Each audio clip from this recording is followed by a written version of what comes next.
네, 누군가의 말을 통해 시장의 이슈를 알아보는 말말말 시간입니다. 네, 오늘 홍 부총리가 경제관계회의를 열어서 관광과 통신, 방송 그리고 영화업종의 지원을 발표했습니다. 면접, 면세점 등의 임대료 감면율을 25%에서 50%로 올렸습니다. 또 대기업과 중견기업도 최대 6개월 동안 새롭게 20% 감면한다고 밝혔습니다. 또 통신과 방송과 관련해서는 피해를 입은 소상공인에 대해 통신요금을 1개월간 감면하겠다며 중소 단말기 유통점 또 통신설비 공사업체에 총 4,200억 원의 자금을 지원할 것이다 라고 말했고요. 이외에도 5G 통신망 투자도 예정됐던 2조 7천억 원에서 4조 원으로 확대합니다. 또 영화업에 대해서는 한시적으로 영화 관람료에 포함된 영화 발전기금 부과금을 2월부터 소급해서 감면하고요. 개봉이 연기된 작품 20편에 대한 마케팅을 지원합니다.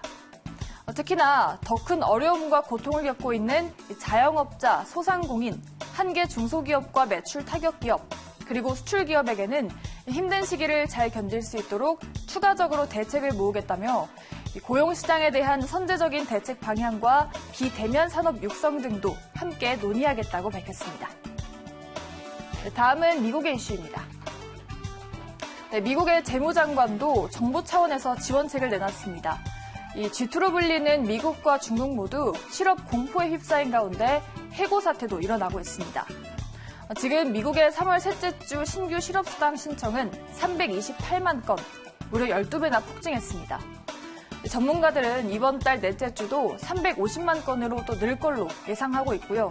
이 경영난에 직면한 미국 기업들은 직원들을 해고하고 있습니다. 그래서 미국 정부는 2,700조 원대 초대형 경기 부양책을 마련했습니다. 이제는 고용을 확대하려고 하고 있는데요. 이 스티븐 무누신 재무장관은 미국 민간 기업의 절반을 책임지는 모든 소기업을 격려합니다. 근로자들을 다시 고용하세요. 정부가 지원하겠습니다. 라고 강조했습니다. 이 미국 외에도 꾸준히 성장해오던 중국 경제도 하락하고 있습니다. 올해 1, 2월에는 수출이 17% 급감했는데요. 전문가들은 이후 2개 분기 동안 30% 넘게 줄어들 수 있다고 예측하고 있습니다.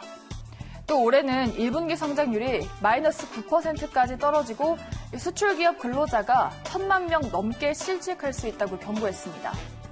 특히나 오는 6월에 나오는 870만 명의 대졸자 취업도 중국이 직면한 난관으로 꼽히고 있습니다. 다음은 일본의 외무상입니다. 도쿄올림픽 연기 이후 일본은 확진자가 급증하고 있습니다. 지금 확진자가 2,000명을 넘어섰죠. 지금 일본은 외국인에 대한 입국 거부를 대폭 확대하기로 했습니다. 한국을 비롯해 중국과 미국 그리고 유럽까지 73개 국가를 확대했는데요. 중국도 마찬가지입니다.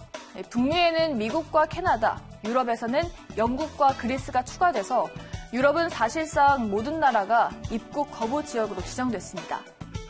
이외에도 아프리카와 중남미, 중동도 포함하면서 일본은 전 세계의 3분의 1에 대해 문을 걸어 잠궜습니다. 앞서 일본 정부는 입국 거부 대상 지역에 대한 자국민의 여행도 제한했습니다. 도시미스 외무상은 추가로 49개 국가와 지역의 감염증 위험 정보를 레벨 3으로 높인다. 예외적인 이유가 없다면 해외여행을 하지 말기를 바란다고 말했습니다. 하지만 일본 정부의 이번 결정은 도쿄올림픽 때문에 확진자를 숨기고 골든타임을 놓친 뒤늦은 강경책이다라는 지적이 나오고 있습니다. 네, 마지막은 유엔 주재 중국 대사죠. 장준 대사입니다. 북미사일 시험 반복 자제해야 한다.